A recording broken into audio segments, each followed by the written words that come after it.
How child predator was caught by tiny clue in photo he posted online. In a bathroom, the predator has placed a child on the counter to photograph his evil acts.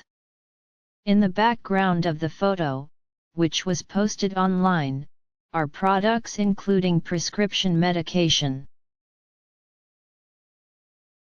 But zooming in on that pill bottle makes the details unreadable.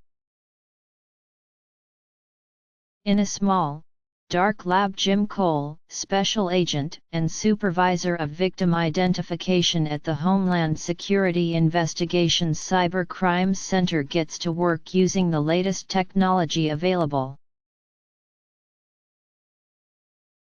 Using technology to identify abusers. Read more. Utilizing some technology that hadn't even been released to the public yet, we were able to take a look at the bottle and reverse out some of the motion blur, Cole said. They can now see the offender's first name Stephen, the first 2 letters of the last name and the first 3 digits on the prescription order. With that, he applies to the pharmacy for the customer details of every person who fits that criteria.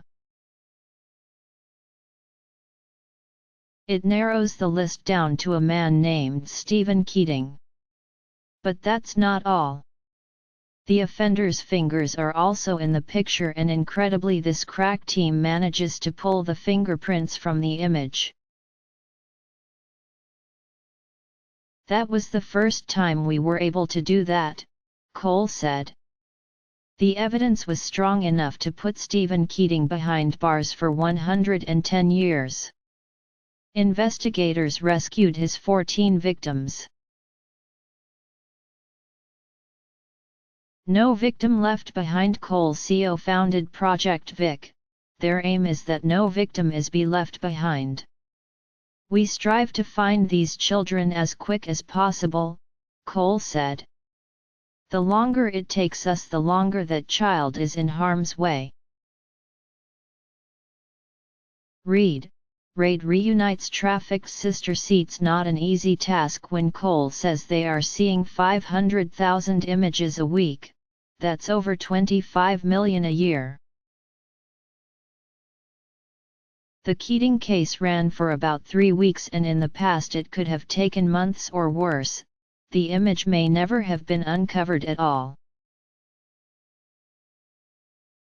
Using technology known as PhotoDNA, their computers can wade through the hundreds of thousands of photos fast, categorizing the ones they've already seen to allow his team to focus on the new victims. What used to take us 9 months now takes us a month, said Cole. It helps us review video on a scale of about 100 times faster than previously, he added. It's been a complete game changer for law enforcement, and we get that feedback from the field all the time. Easing psychological burden. The efficiency not only saves time, it helps ease the psychological burden on investigators. We definitely see a mental health benefit because the nature of our offenders is they are trading material we've seen hundreds of thousands of times in addition to the new material, Cole said. Read, Vietnamese girls smuggled into China, sold as brides. The technology helped investigators find a seemingly harmless photo of a known offender with her victim on vacation. The image showed the pair holding fish at a campsite. The fish were isolated from the image and sent to Cornell University, which provided investigators with a geographical area where those fish can be caught. The campsite image, with the child and perpetrator removed, was sent to every single campsite advertiser in that location. Upon tracking down the actual campsite, they found the same photo posted in the reception room. Within 4 hours we had her identified, Cole said. The child was rescued and the woman is now serving a 25-year sentence. On another image of an offender with a young girl, the Project Vic team noticed a company logo on the man's sweatshirt, but they couldn't decipher what was written. Some cutting-edge technology helped make the logo almost completely readable. An online search for names that might match the letters led investigators to a plumbing business. The offender, a former employee, was tracked down and 4 victims were rescued. Global problem: the number of images like these being shared online is on the rise.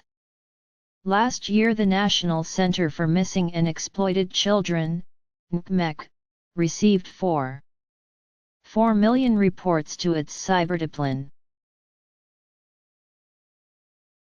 That's a nearly 800% increase in reporting since 2013. Tip-offs come from the public, and also companies like Facebook, Google, and Twitter, who are mandated by U.S. regulations to report any such images.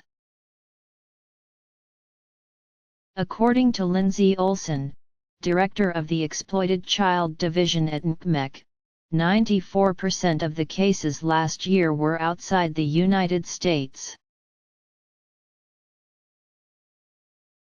The Cyberdiscipline receives reports of child porn, online enticement of children for sexual acts, online sex trafficking, child molestation. Any type of child exploitation can be reported to the Cyber Tip line, said Olson.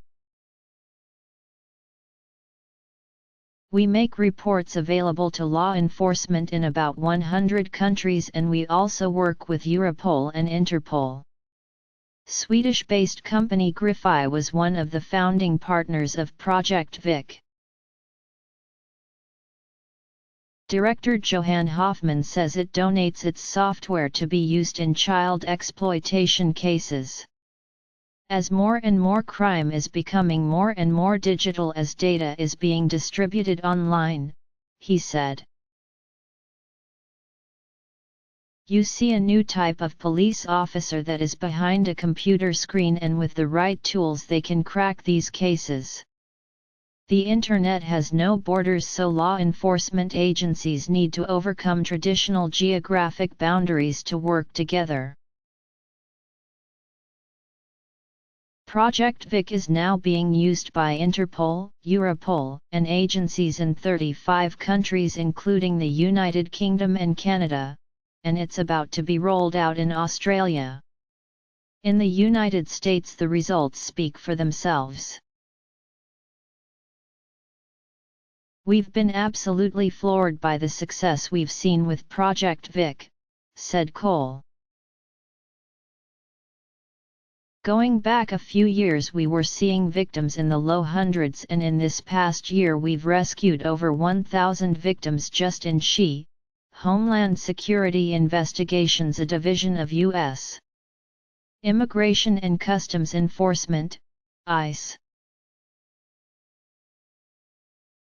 Alone, and we've seen similar results in other agencies as well.